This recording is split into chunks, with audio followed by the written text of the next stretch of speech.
tunajua.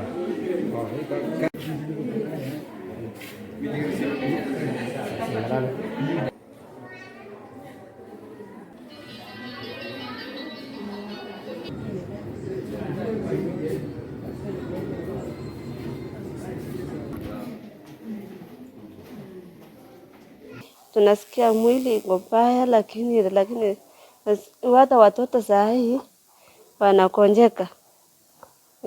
Sisi tuko familia 14 tumekuja hapa, wote wako na hiyo shida ya tumbo, wanakonjeka tena. Jaribu kumuuliza muuzaji mwenyewe, alituambia ya kwamba alijaribu kuchemsha hiyo maziwa, lakini maziwa ilijaribu kukauka ikawa mala kwa sufuria yenyewe kwa moto.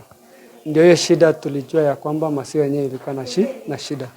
This morning we received 21 patients from Cheboin village presenting with diarrhea, vomiting and abdominal pains. All of the patients have been successfully managed, stabilized.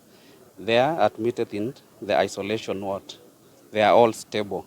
So I would want to take this opportunity to caution the public, especially during this festive season, to be careful in terms of food preparation and strictly maintain public health measures.